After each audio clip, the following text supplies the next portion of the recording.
All right. Hi. Um, we were at turn 7, and that's where I left it. So let's jump right into our current game. Uh, so far, there have been some things that have happened. I expanded my mine here to have more gold, so we can keep up. Remember, as you do more troops, as you add to your troops, you have to try to keep an eye on your income, because you don't want to deep go so deep into your income per turn, as you don't want to be poor. We're dark. Usually in movies, villains are rich, and that applies here. Okay, so you want to be you want to you don't want to be so deep that you're making like 10 gold or something. Okay, so I made an archer, and I added what I added. I scheduled another archer. Why do I like archers? Because they're tier 1. Why are you making so many archers when they're just tier 1? Well, because they apply, remember, they apply weakened to the enemy, and we can take advantage of it.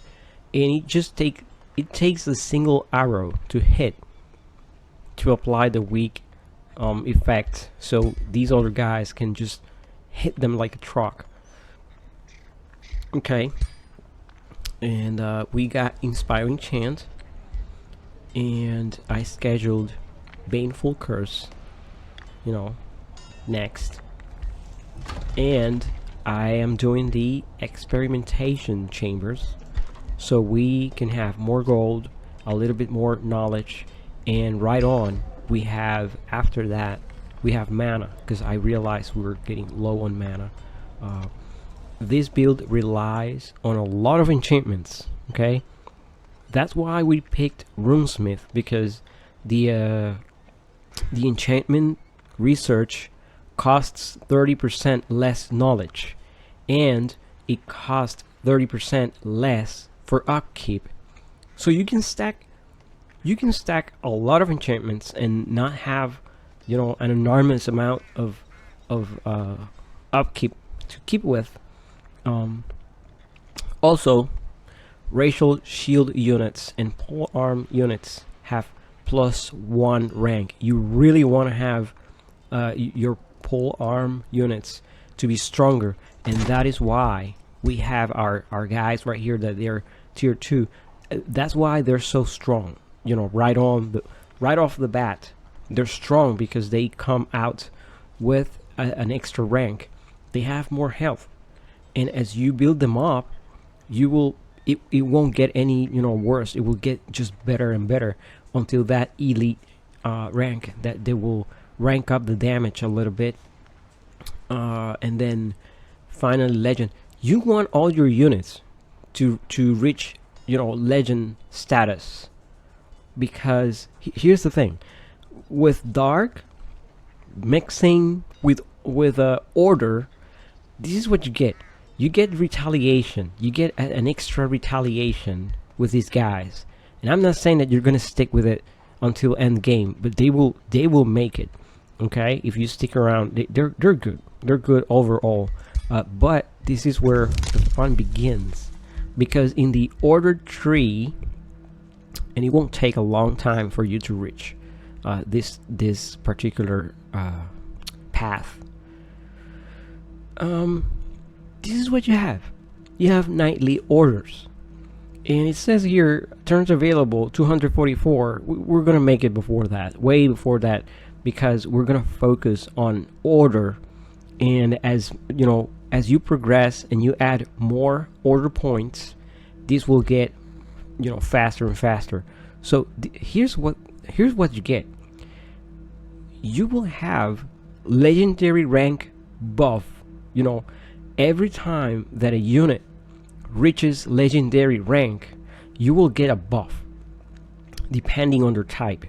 So in this case, these guys will get 60% chance of inflicting decaying. Decaying units will sustain 10 blight damage, and they cannot be healed. Meaning, when you remember that you stack your pole arm, and you just put them there in the middle of the fight, and you just leave them there so people can get, the enemies can get that debuff at the end of the turn. But their attacks now will apply black damage. Okay, and I'm sorry, their attacks will have a 60% chance of inflicting decaying, so it's gonna hit. Okay, not to mention skirmisher. What are skirmisher? The Inquisitor. The Inquisitors will get evasion. 50% evasion means that they have 50% less chance to be hit by physical range and magical attacks, meaning that you can really push those Inquisitors up to the front, up to the enemy's face, and not be afraid of any physical ranged and magic attacks, because they will have a good chance of missing. You put your Inquisitors behind obstacles or grass that will give you an additional 40%. Guess what? If they're legendary, they'll have 90% chance to avoid the attack. Remember, this is ranged and magic attacks. Okay, magical projectiles. Okay, so it's good. Also, they have Swift, which ignores the effect of slowing, and Slippery, which means that they don't trigger opportunity attacks. And also, you'll see how this plays out, because I just want you to see how the Inquisitors fit into this awesome build that I think is awesome. Okay, it's not awesome. If you think it's awesome, thank you, but I don't think it's awesome. I just love how they play, man. Also, I made a farm. Yay. So yeah, I didn't say that I will never build a farm, but I did. So yeah, we need the food. Also, we need to expand this way, because the incoming upgrade for the town that is coming shortly will provide for several buildings around here that we have to spread out. Now, turn 7 is the planning and development phase. Okay, now we're not rushing. Now we're not auto purchasing stuff left and right. We're not spending so much to attract population, because we have an ongoing economy. If you see the chart, we're number 2 on economy, which is great. Normal AI can be ruthless. Okay, don't get me wrong, I play normal because I like a very chilled game. I can do brutal, I don't care, but it's not my mindset. I want to chillax. Okay, so AIs, they cheat left and right, even on easy level. So it doesn't matter if you are learning ropes, the AI will always have an edge on you all the time. Okay, so let's go. I'm gonna try to push until turn 10 probably, because I want to establish our second town right here. I see this there, I see that there. I am not sure if we can just grab both, but we have plenty of rocks over here. Excuse me. We have a gold vein over here. We have a gold vein. We have an iron deposit. We have iron here. Those two are. You should know what. Come on. You should know what this does. how can you use this? We just did it. I just did it right here. So what we do when we clean it, we'll get a lump sum of production. So we take advantage of that, and if we have a town hall or something important that we want to rush without having to hurry production, we use that trick. That's how you do it. That's why they're there. Okay, if they are being defended, that means that you can take advantage of that.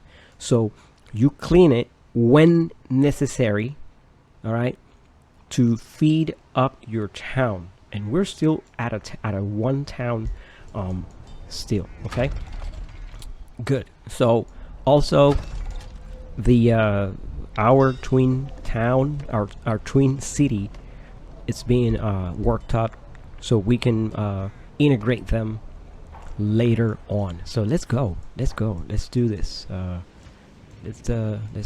Let's proceed here and see what's going on. Okay, all right. So quickly, I'm gonna move this guy. Let me see what happens here. Let me see what's in here. Okay, so this wonder. All right, so here's the deal. Tier 3 wonders, total crap. They are not worth it. What they will give you in return for clearing a tier 3 wonder is not worth it. This is like what? +5 Imperium, 15 food, 15 production, 2 knowledge per forester. You're not gonna have a million foresters in your city, or mana. No, it's compared. Let's compare it to this one. That is tier 1. Tier 1, it will give you the same amount of Imperium plus 20 knowledge. In my opinion, and this is me, okay? Knowledge, I consider is more it has more value than the 15 production. You know why? Because research goes on across the game, but production, there's a time in production that you really don't care about it anymore, because you're done building the most important buildings in your town. Now if it said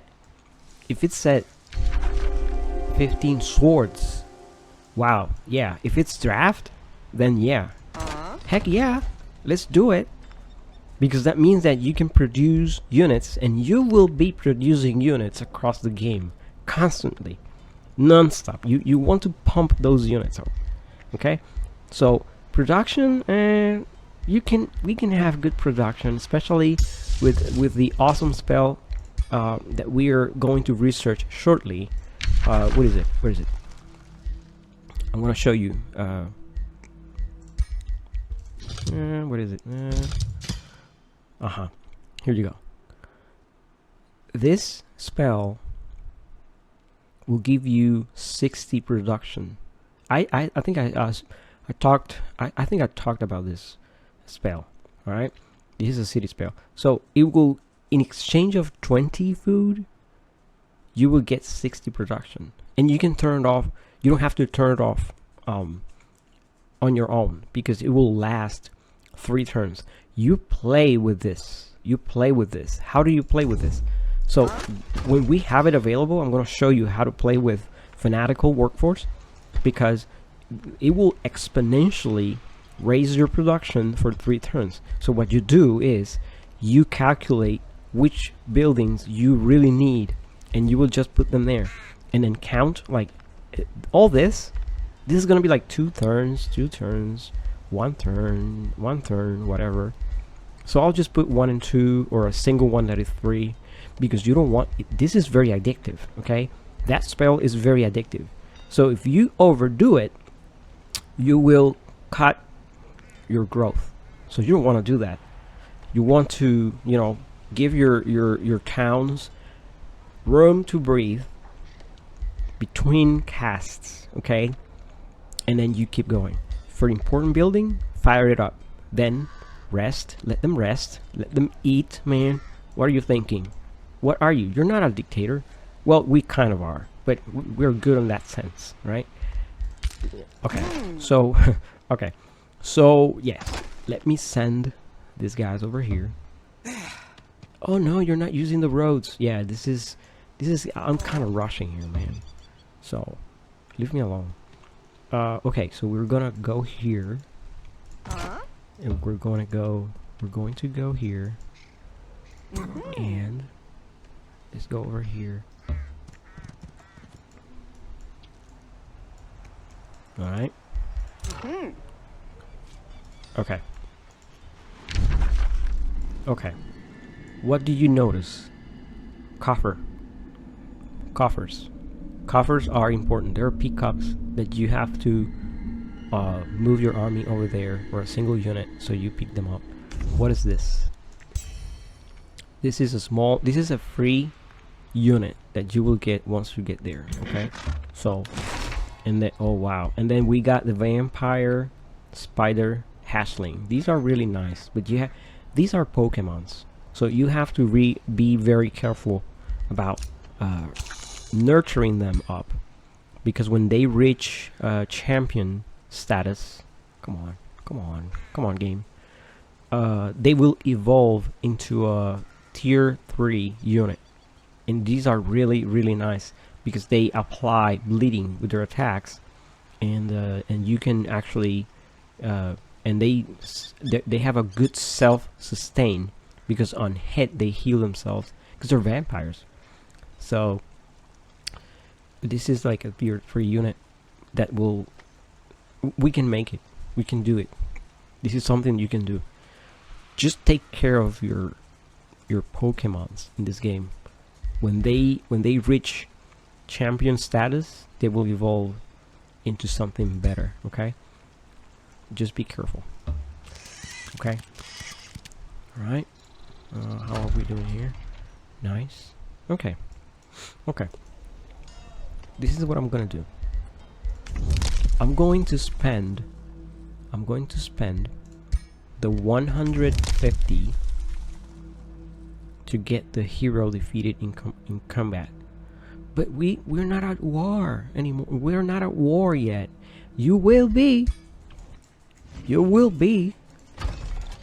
You will be. Because if there's one single free city that you are at war with, they're gonna start sending raiding parties with heroes. Okay? And you want to be ready. They're gonna start feeding you with experience and knowledge and research. That's why this comes in handy, because since we're rushing to Inquisitors, we really need the knowledge. Okay, so let's keep moving here. Let's keep moving here. Oh, this is nice. Let's take this out, and so we get the production that we need for this, and it's gonna be the same trick. All right, I'm gonna schedule it, and I'm gonna start moving my troops over there, and I need some mid shields. Summon Zealot. This is a totally okay-ish tier 1 unit. It's a fighter, so it doesn't have any kind of special tricks. So I'm just gonna throw it into the ground and use it to bait the computer, the AI, as we go. Okay, and I think we're done with it. Yeah, good. But I'm not gonna do it yet, because I want to be absolutely sure that we have it. Yeah, over here. Over here.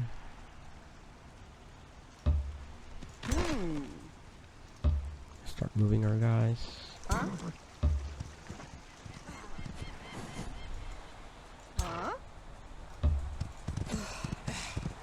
Alright, so far so good. Where's the itsy bitsy? Oh, there he is. Okay. Itsy bitsy spider. Alright. Alright. Okay. I think we're set. Let me see. Alright, good. Okay.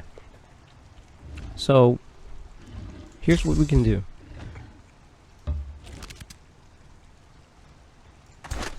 Oh, here. Okay.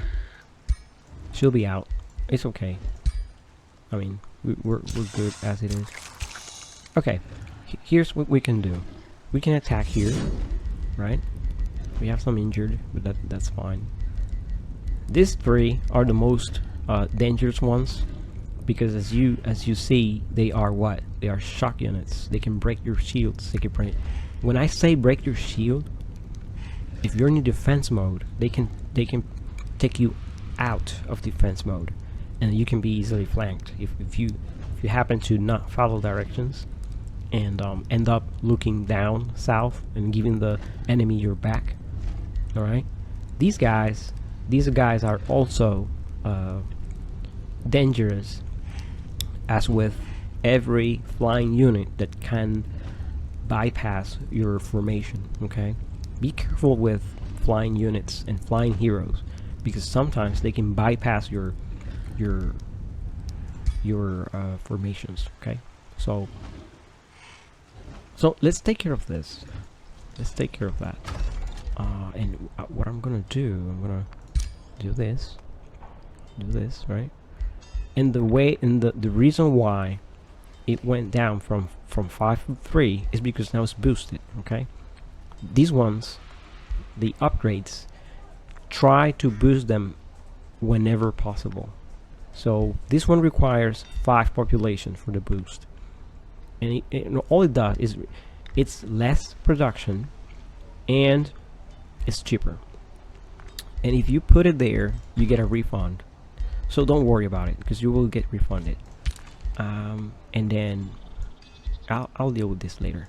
I just want to show you the battles. Okay. So let's go. Let's go. You know what? Let's do something better. Let's do something better. Let's wait until we get the Baneful Curse. Okay. There's no rush here. There's actual rush because I want to get this area, but there's no rush, and we're just 2 research cycles away from completing our first tome. So let's just wait a little bit. Okay, let's see what happens. Okay,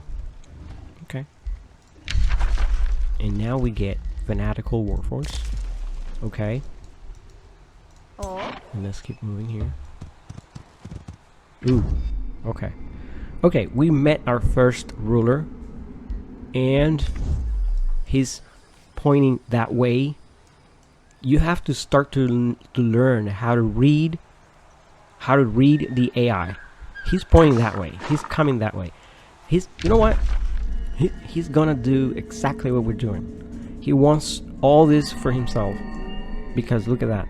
He's trying to go that way. So let's keep an eye on him. Okay, let's keep an eye on him. How do you keep an eye on people? Just go with him, because you have a very fast unit right here, and he's fast too. Oh, he's faster than us, but he's tied to his army. So let's see what happens. And I always do this to see how I measured. We are in the bottom. We are in the bottom. Our payments are not good, so our credit score is trashed. Okay, yeah, I think I said it, but this works like the credit score system. Like, this is the overall, but you got your payment history, you got the total usage for your credit cards, and how if you're maxed out on your credit card, you're gonna have a ding on your score. So, you know, and then history, and then, you know, all the inquiries that you have, and then when you get to the big picture, you have 100 credit score. That's not good. We want to be on top. We want to have a perfect credit score here. Okay, bad joke, but you get the idea. I'm gonna keep moving over here, and keep an eye on this. And let's regroup everybody here. Let's regroup everybody here. All right. The reason why I am not attacking with my lady is because I'm gonna send her here over that, you know, down south. So I don't want to spend those points coming up here because I want to go there. And if my calculation is correct, 1, 2, 3. Yeah, I think we can move because, like I said, I don't see that circle very well. So it's 3 spaces. There's a river which will take a lot, you know, it will take 12 points, but we'll make it because all I want is that silver tongue fruit. Even if I can't get the haste berries, I'm nearby the gold, and I'm nearby, and I can capture the wonder. I can circle it, and I'll be nearby it, and we have a gold vein here. So if we can make it over here, or even like this, will be ideal. This will be ideal. But in the meantime, let's resolve this battle, okay? So I can show you. Okay, here we go. Safe battle. 722 against 298. 3 shock units. We have an injured person. And we have plenty of debuffs right here. Let's see what the AI thinks about this battle. Let's see. Not bad. Not bad. Personally, I didn't like that the archer got injured. But you know what? Taking everything into account, this is a nice outcome. This is a nice outcome.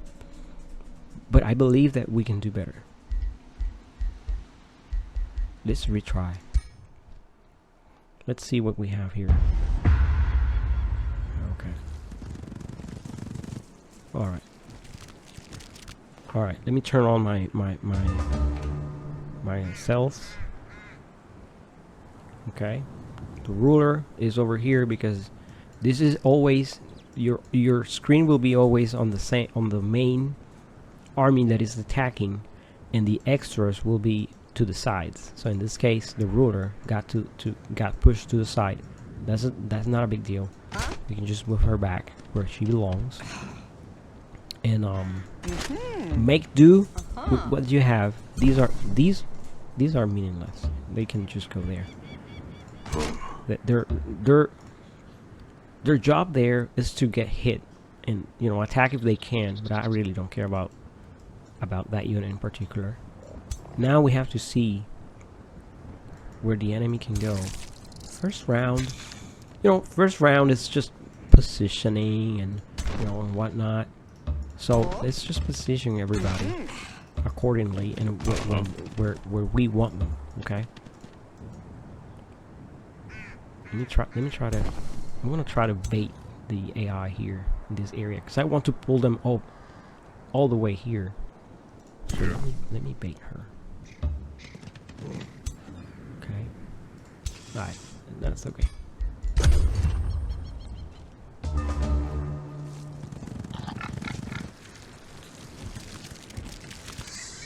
Alright. Yeah, they want to take this out because they know that they can take it out.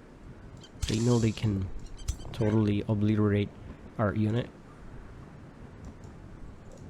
So, do we just attack and just be done with it? No. No. Remember, we debuff and then we attack. Always debuff and then attack. In this case, like I said on the in the other video, we can't cover them all at the same time. You will have plenty of time doing this and having this situation where you see that you can't cover everybody, but there will be a spell that will apply to everybody on the map later on in the game, and it will replace Inspiring Chant. So be mindful of that. In this case, I stationed the Zealot right here so they can pile up here nicely, so I can use Yeah, you guessed it. Baneful Curse, which is a staple spell that you might be using up to the end game.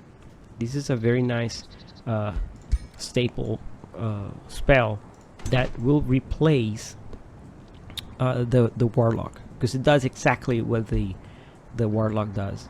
The only thing is, the Warlock will apply -2 defense and -2 magical armor, and this one only applies 1.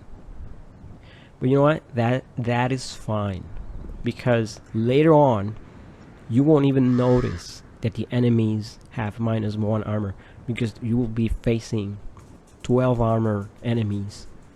19, I've seen high, like I've seen 19, 21 armor, and there's no point on lowering the armor anymore, but just applying weakened. Okay, so let's go, let's do it, let's do that. Alright, let's apply that. These guys will come here and they'll try to land some hits on your units. Of course, the Zealot here will have to pull back. Let's see. Pull them here. Okay. All right.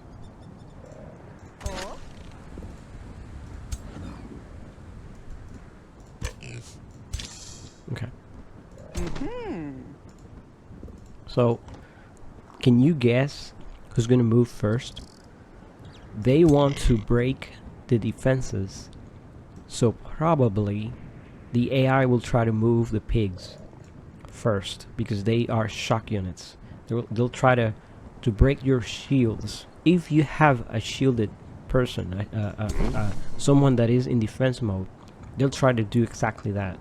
So in this case, I'm gonna try to block and make it difficult for them to reach your softer unit, right? This one doesn't matter because they will fly all over and do their thing. But that's why we have to be careful with the melee and be careful with our soft troops. They're there for a reason. And then if I move this archer, this bird will be able, or sorry, I should have said this dragonling will be able to reach them. So let's keep them there, because they can cover up to here, and probably they won't risk it. They'll probably come over here to brag about, oh yeah, I can totally overpass your defense mode and I don't care about it.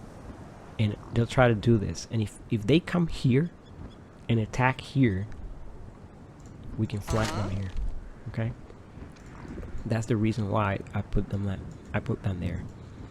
They'll try to come here, break your defense. But you know what? We don't care about this. We don't care about this unit. So let me put it on defense mode.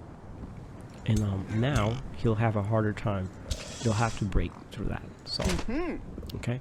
In this case, let's stay there. Let's stay there. Let's see if they take the bait. I'm gonna move over here. Okay. Okay. And the Warlock, very important. This one can't move until this one comes.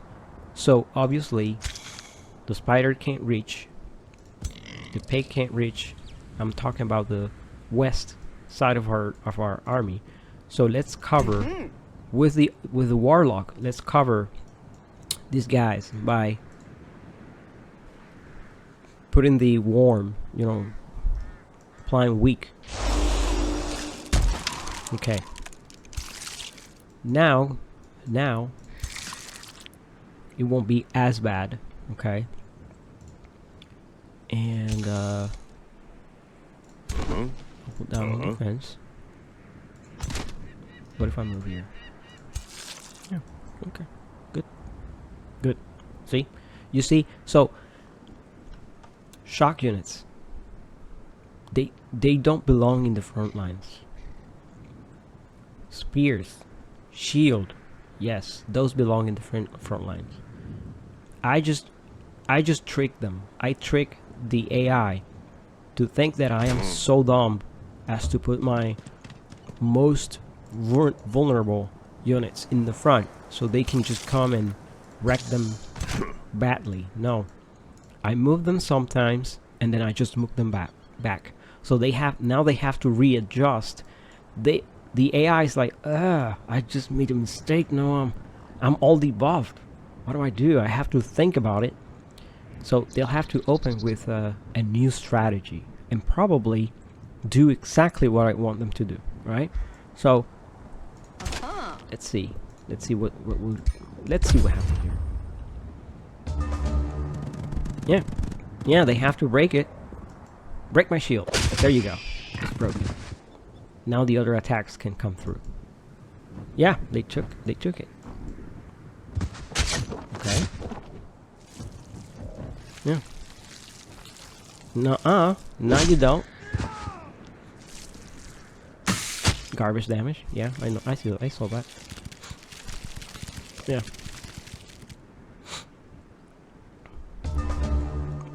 You saw that? They want to get it. They want to get the archer.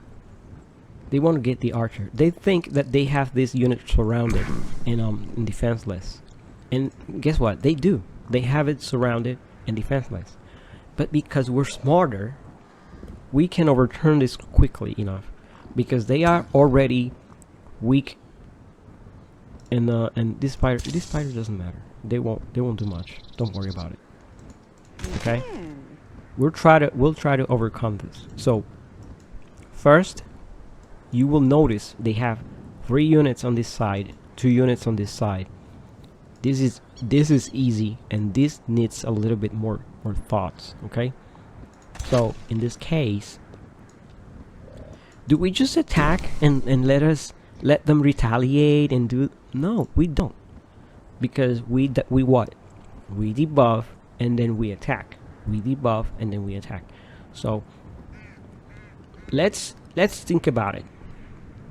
If we slow the spider, I don't think they're gonna be able to reach here, because slow also means, instead, not only one less retaliation attack, but also it will mean that they will have a slow movement, meaning that they can't move as far.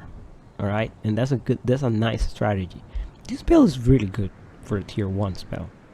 So make sure that you understand it fully and use it plenty. Don't just don't spam it, because it's kind of costly and we're weak right now. So okay, so this is what we're gonna do. We're gonna slow this too, so we won't be retaliated when we take them out, when we start hitting. Okay, so let me see what we are gonna do. I want to show you something. So this bird right here, this dragonling, can go all the way here. Since I'm gonna do it, I'm gonna show you. This dragonling can go all the way over here, but when it's slowed, now it's only up to here. See, that's what they're slow. So it really means it. If we put it on the spider, then probably she will be able to just reach here. But then we will have this too on our face, smashing our face with a broken shield, with a charge strike, and the full. Look at that. Right now, we leave this as it is. We're gonna lose this unit, and we don't want that. We want to make it difficult. Okay, we want to make it hard for them. So in that case, let me see. Okay. So it doesn't matter where the spider goes. It will just be one hit to our archer. So I think that's why the AI processed this because they will do it. They will move the archer here. Let's see what we can do about this. Okay. I want to move. I'm gonna move the archer here. Okay. Yeah, I'm gonna fire on that. Okay. It's weak. Now if it attacks, it won't kill it.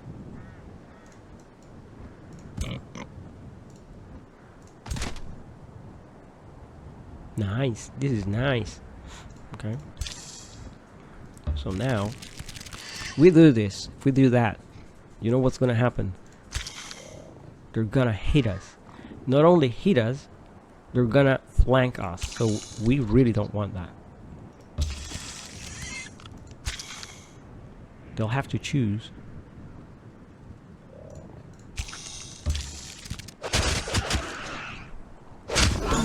Okay, good.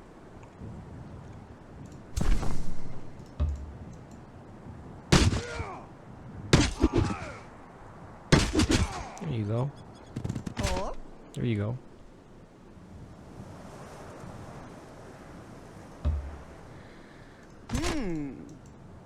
Why did I didn't heal the zealot. Well, I really don't care about them. If they come back here and attack the zealot, that's fine. They'll survive. That's okay. Alright. Okay. Alright. We can resolve this really easy because those worms are kind of crap. Okay.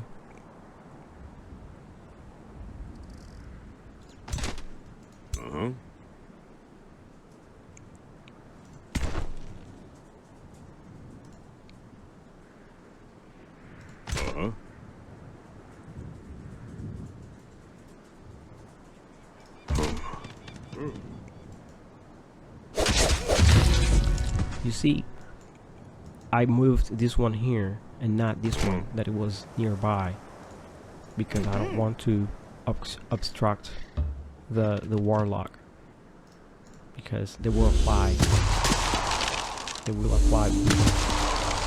the critical hit.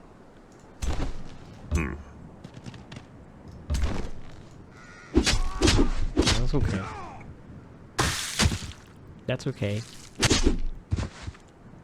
They're gonna flank this guy over here, but just once. That's fine. That's okay. I was just concerned about this. This is kind of easy. Alright. Alright. Let me see.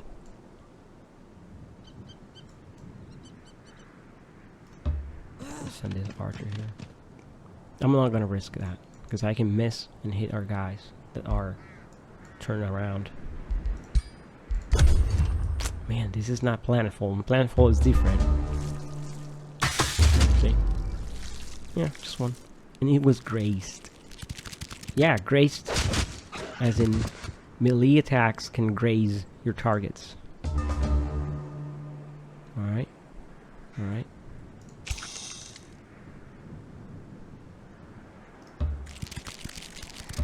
Okay. Up to you. You can slow, so the archers can move without a attack of opportunity. Or you can just retaliate. You can do whatever. But in this case, I wanna do, you know, a good play.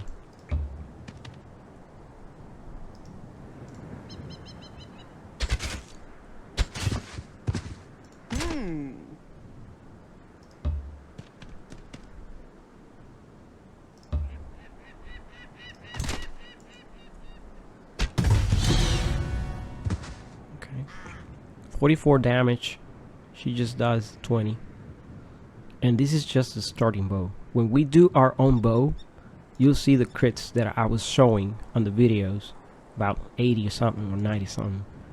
They're all dead. So yeah.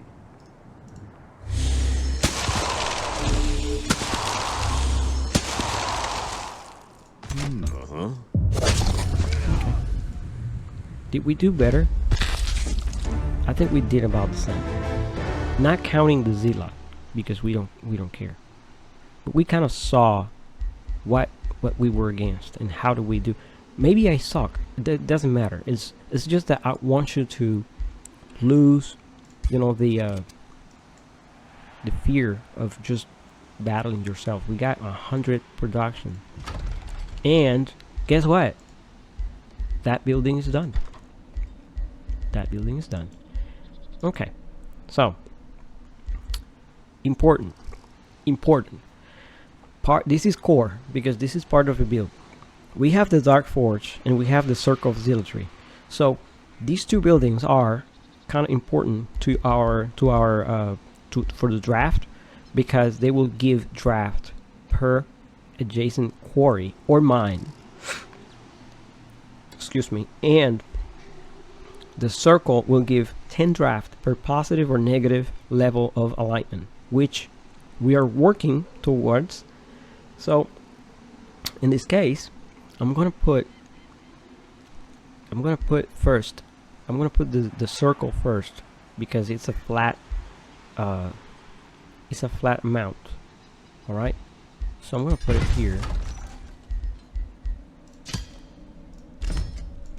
and then when it's done, by the time it's done, we will be able to get this part right here, because this will take 3 turns to do. 4 turns if we count the shrine, and next guy comes in 3, so it will be 1 turn away when we can do this, and then we can immediately schedule the Dark Forge.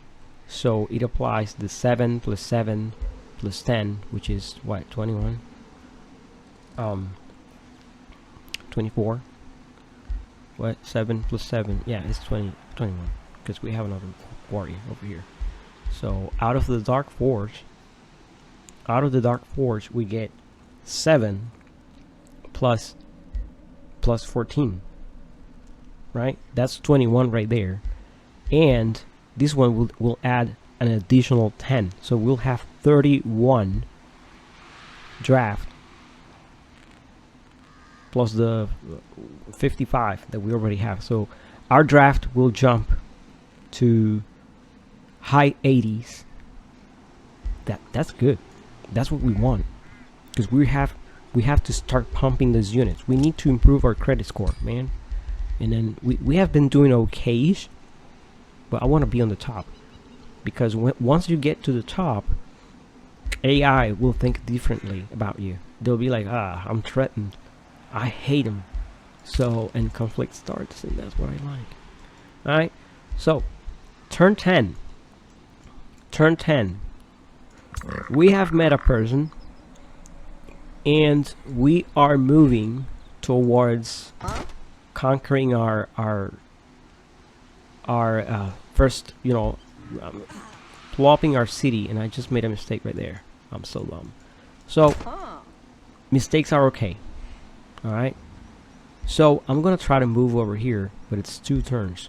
Next turn I'm gonna try to come here so I can dominate the underground. I hate undergrounds. Not because of the mechanic, it's because I get claustrophobic, and this space this space right here just by looking at it gives me chills. So I'm sorry, I don't do underground that much, and when I do, I have to take a deep breath. Call me whatever you want.